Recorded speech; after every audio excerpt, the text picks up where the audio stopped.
Hey everyone, and welcome. So, if you're a commerce student trying to get your head around one of the most dynamic industries on the planet, you are in exactly the right place. Today, we're going to build a solid foundation for understanding tourism, what it is, how it all works, and the massive impact it has, especially right here in India.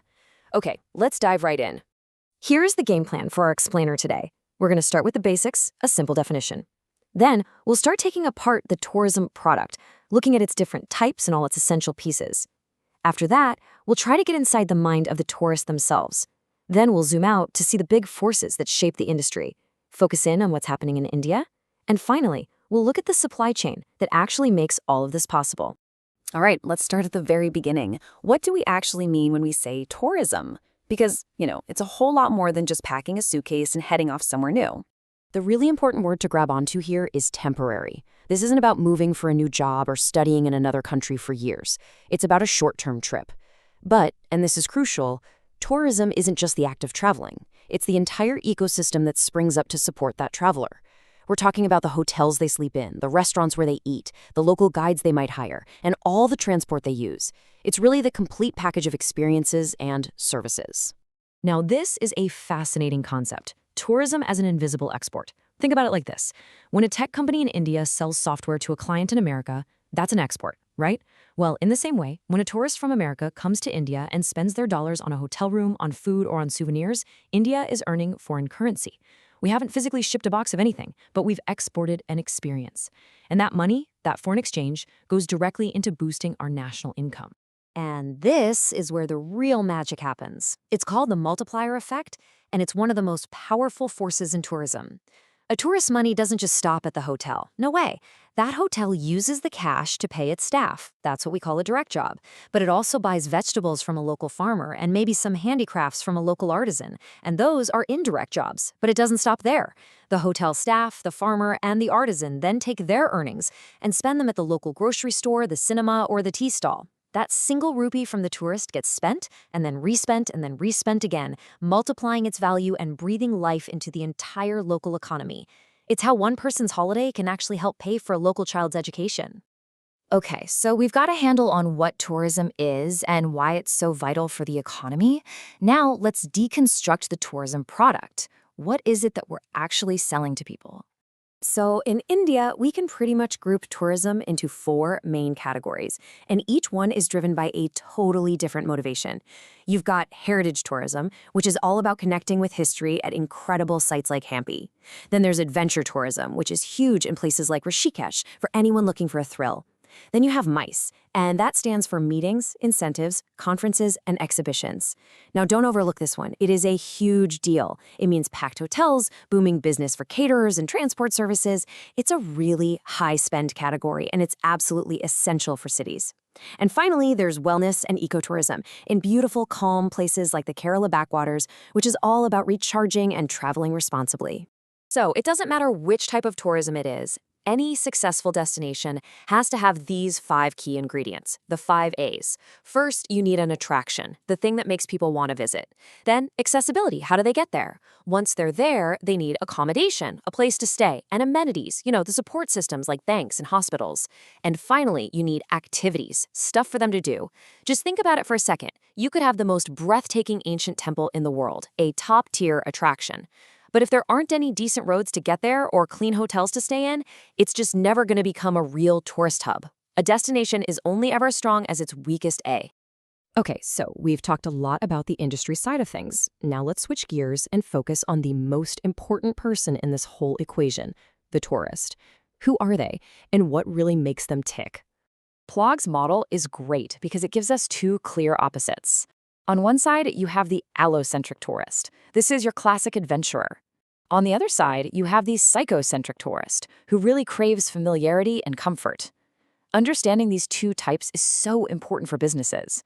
For example, a company that offers intense Himalayan treks is clearly targeting the allocentric traveler, while a resort in Manali with a pre-planned family package, that's 100% for the psychocentric tourist.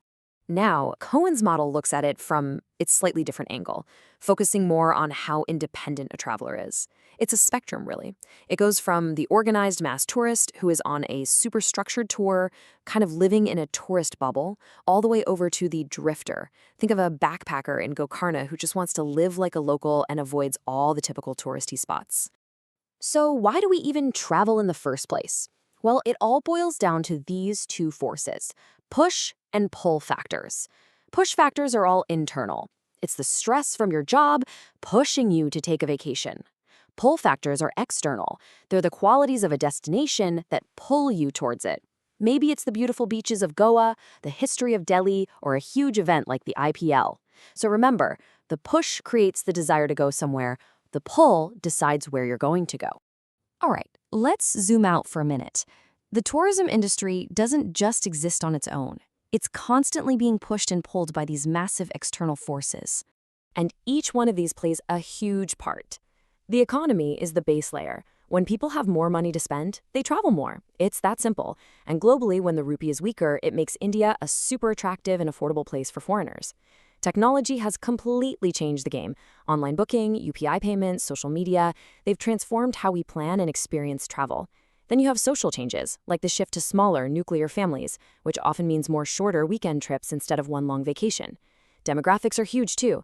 What a Gen Z traveler wants is worlds away from what a retiree is looking for on a pilgrimage.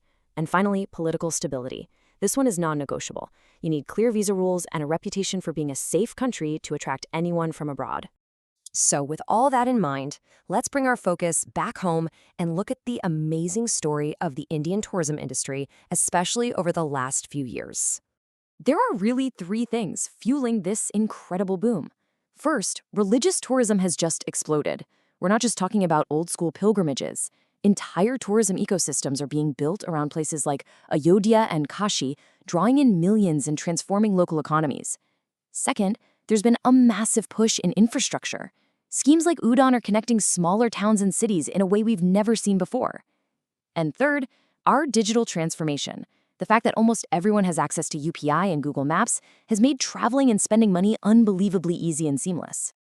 And you can see that this growth isn't just happening by accident. It's being backed by consistent government policy. From relaunching the Incredible India campaign to the world, to building that crucial regional connectivity with Udaan, and even using the recent G20 summit as a platform to promote sustainable travel, it's all part of a clear long-term strategy. Okay, for our last section, let's flip the coin. We've spent a lot of time talking about the tourist and their demand. Now, let's look at the other side, the supply. What are all the pieces that have to come together to meet that demand? So the supply is everything from hotels and transport to restaurants. But it has this one really unique and tricky feature. It's perishable. You can't put an empty hotel room from Tuesday night in a warehouse and sell it on Friday. Once that night is over, the chance to earn revenue from that room is gone, forever.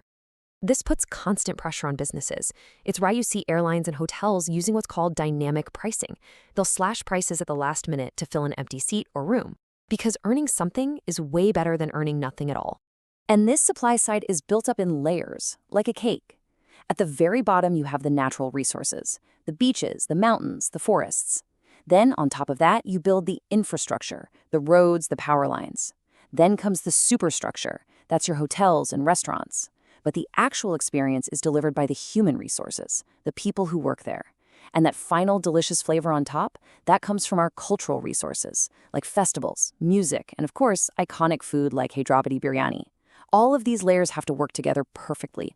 So we've covered the what, why, who, and how of tourism, from the way a single tourist's rupee can ripple through an economy to the 5 A's that every destination needs to succeed. Now, I want to leave you with a final thought to take with you. Look around your own city or town. Using those 5 A's as a checklist, what do you think is its single weakest link? And on the flip side, what's its biggest, most exciting opportunity for growth? Something to think about. Thanks so much for joining me for this explainer.